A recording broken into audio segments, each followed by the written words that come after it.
Most people who recognize manipulation stay anyway. Not because they're weak, because nobody showed them what to do next.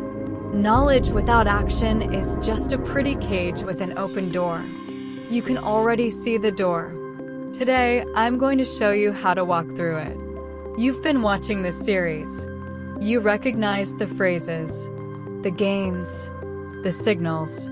And now you're sitting with that knowledge and it's heavy. Because knowing hurts. Because seeing clearly means you can't pretend anymore. Can't tell yourself, maybe I'm overreacting. Maybe I'm imagining things. You're not. So now comes the most important question. Not, why do they do this? Not, how could they? But, what do I do now? With what I know. Right now. Today, no theory. Just steps. Real ones. The kind that actually work. Let's go. Step 1. Don't react first. Observe. When Megan realized her partner Ryan had been using hot and cold tactics on her for years, her first instinct was anger. She wanted to say everything. Right then. Loud. She wanted him to know that she knew. But she stopped herself. And did the smartest thing she could have done in that moment, nothing. She started watching. Quietly. No accusations. Just paying attention. Noticing patterns that had always been there but invisible. In 2 weeks, she saw more than she had in 2 years. Here's why this matters. When you react immediately, you're playing by their rules. You become predictable. You hand them material. Your emotions, your reactions, your pain. But when you observe, you step outside the game. You see it from above. And from up there, you're not the target anymore. You're the witness. First step is always the same. See it before you move. Step 2. Name it out loud. To yourself. Jordan knew for 3 months that his girlfriend Brittany was isolating him from his friends. He could see it. Feel it. But he kept finding reasons inside his own head. She just cares about me. She just loves me a lot. Maybe she's right about Marcus. One evening he sat alone in his car and said out loud, "She is manipulating me. She is cutting me off from people I love. And I am letting it happen." 3 sentences. Out loud. Alone. Something shifted. Not dramatically. But a fog that had been living in his chest cleared. The words made what was real, actually real. Here's what happens when you name things clearly. Your brain stops burning energy on denial. It accepts reality and starts looking for a way forward instead of excuses. Name it. Out loud. To yourself. Today. Pause right now. If there's something in your life you've been explaining away, say it out loud. 1 sentence. Nobody's listening. Just you and the truth. Step 3. Take back small decisions first. Here's where most people go wrong. They recognize the manipulation and think they need to change everything immediately. Big conversation. Big confrontation. Big decision. That's not how this works.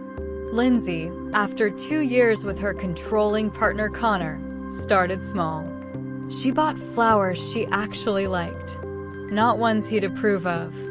Yellow tulips. He said yellow was irritating. She left them on the table. Then she ordered what she actually wanted at dinner, not what he'd consider acceptable. Then she called a friend she hadn't talked to in 6 months. Then she went back to yoga on Thursday nights. Each small decision was like a muscle she was relearning how to use. Like a voice she was relearning how to hear. Don't start with the big stuff. Start with what you want for dinner tonight. The song you want to play in the car. How you want to spend 1 hour this weekend. Small decisions are how you find your way back to yourself. 1 step at a time. Step 4. Look at your own part, honestly. This is the hardest step.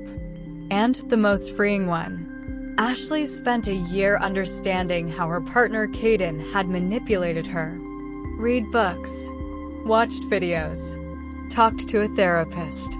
And one day her therapist asked, "Why did you stay so long?" Ashley went quiet because the honest answer was uncomfortable. She stayed because she was terrified of being alone. She stayed because somewhere deep down she didn't believe she deserved better. She stayed because the chaos felt familiar, like something from childhood. And here's what matters. Looking at your own part is not blaming yourself. It's not, "I deserve to be treated that way." Nobody deserves manipulation. Ever. But if you don't look honestly at what inside you allowed it to continue, you'll find another manipulator. Different face. Same dynamic. Ask yourself, what was I getting from this, even when it was painful? Familiarity? A sense of being needed? The illusion of security? That answer is the key to never repeating it. Step 5. Set the boundary. No explanation needed. Tyler finally decided to have the conversation with Jamie. He prepared, rehearsed, thought through how to explain himself, how to make her understand. The conversation went 3 hours. Jamie cried, accused, redirected. Tyler explained, justified, over and over. He walked out drained, and nothing changed. Here's what he realized after. A manipulator doesn't need your explanation. They'll use it against you. A boundary is not a negotiation. A boundary is a statement. Not, "I don't want you to do that because it makes me feel." Just, "This doesn't work for me." Full stop. No essay. No justification. No 3-hour conversation. The more you explain your boundary, the more material you give someone to dismantle it. A real boundary doesn't need approval. It just exists. Watch this part again. Write it down if you need to. A boundary is a statement, not a negotiation. Step 6. Rebuild your circle. After Jordan finally ended things with Brittany, he looked around and saw emptiness. 2 years of isolation. Friends he'd pushed away. Family he barely talked to anymore. He didn't know where to start. He sent one text to his friend Marcus. Just, "Hey, I've been gone a long time. I'm sorry. Can we grab coffee?" Marcus replied in 5 minutes. "When works for you?" Here's what Jordan learned. Real people don't keep score on your absence. They're just glad you're back. After a controlling relationship, you rebuild your circle intentionally. Not all at once. Not everyone at the same time. One person. One conversation. One cup of coffee. But every real connection you rebuild is a brick in the foundation of who you're becoming. Step 7. Let yourself grieve. This is the step people skip most often, and then wonder why it still hurts months later. When Ashley left Caden, she expected to feel relief, freedom, maybe even joy. Instead, she cried. For weeks, she missed him. Missed the pain even, because at least it was familiar. And she was ashamed of that. How do you miss someone who manipulated you? Very easily. Because you're not missing them. You're missing the version of the relationship you imagined. Who they could have been. Who you could have been with them. You're grieving a dream. And that dream was real, even if the person wasn't. Let yourself do that. Grief isn't weakness. It's honesty. It's respect for your own experience. Don't rush yourself. Don't tell yourself you should be over it by now. You'll let go when you let go. And that's okay. 7 steps. Not a list of rules. Not instructions for perfect recovery. A real path. With setbacks. With doubt. With days when you'll think, maybe I'm overreacting. Maybe I should go back. Maybe this is just how things are. No, it's not. Here's what I want you to take from today. Coming back to yourself isn't one dramatic moment. It's not the conversation that changes everything. It's not a decision made in the middle of the night with tears. It's yellow tulips on the table. A text to a friend you haven't talked to in 6 months. Ordering what you actually wanted dinner because you wanted it. Small acts of returning to yourself, day after day. And one day you'll look back and see how far you've come.